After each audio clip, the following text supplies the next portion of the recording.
If you replay conversations long after they end, psychology doesn't say you're paranoid, obsessive, or broken. It says there's something uncommon about how your mind processes people and meaning. Most people forget conversations within minutes, but you remember the exact words, the tone behind them, the pauses between sentences, the look on someone's face when they responded, and especially the moment when something felt slightly off, but no one acknowledged it.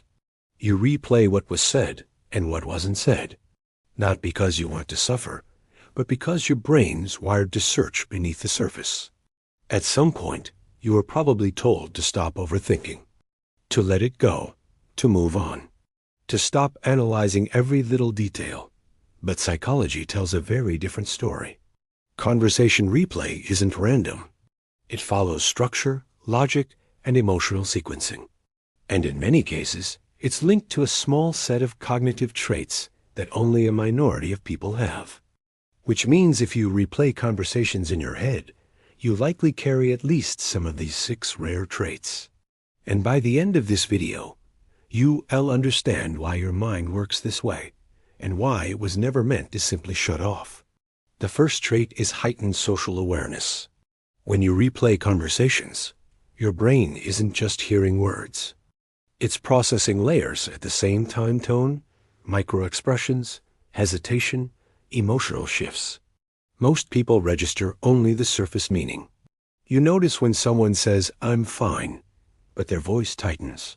When someone agrees too quickly. When a pause lasts half a second longer than it should.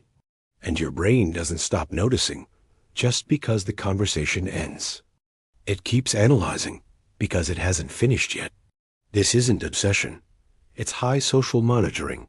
Often, this trait develops early in life, when moods were unpredictable, when emotional safety depended on reading people accurately.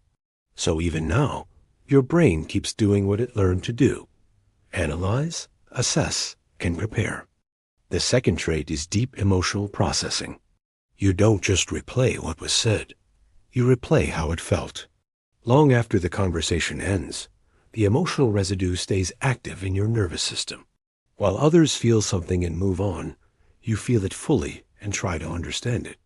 This depth is linked to heightened emotional and sensory sensitivity. It's why an offhand comment can stay with you for days. Why something said weeks ago still echoes. Letting go isn't a decision, it's a process. And this isn't weakness, it's depth. The third trait is pattern recognition and predictive thinking. When you replay conversations, your brain isn't stuck in the past. It's scanning for the future. It's asking what that tone meant, whether someone was being honest, whether something is shifting beneath the surface. This is predictive social modeling, a cognitive skill that develops when anticipating outcomes once helped you stay safe.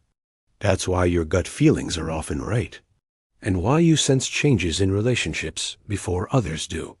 The fourth trait is high self-awareness. You don't just analyze others, you analyze yourself. What you said, how you said it, whether you came across the way you intended. This is metacognition, thinking about your own thinking. At its best, it's a sign of growth, integrity, and emotional intelligence. At its worst, it turns into self-criticism. The difference isn't awareness, it's compassion. The fifth trait is trauma-informed hypervigilance. For many people, replaying conversations comes from a nervous system that learned early to scan for danger, rejection, or emotional withdrawal. If love felt conditional, if criticism was frequent, if safety depended on reading moods, your brain adapted. Replaying interactions wasn't a flaw, it was survival. Even in safe environments, your mind may still run this program not to hurt you, but to protect you.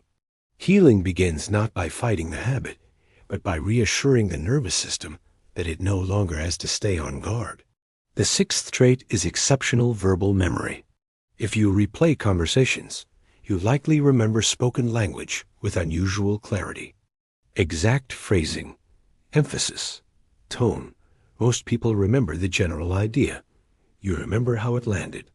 This gives you a powerful advantage in understanding people and communicating deeply. But it also means you carry more emotional weight. So if you replay conversations, you're not broken. You're perceptive, emotionally deep, pattern-oriented, self-aware, protective. These traits didn't appear randomly. They developed because, at some point, they helped you adapt, survive, or connect. The goal isn't to erase this way of thinking. It is to recognize when it is helping and when it is time to let your mind rest. Because not every silence hides meaning. Not every conversation needs dissection. But the world needs people who notice, who feel, who think deeply. And the next time you catch yourself replaying a conversation, don't ask what's wrong with you.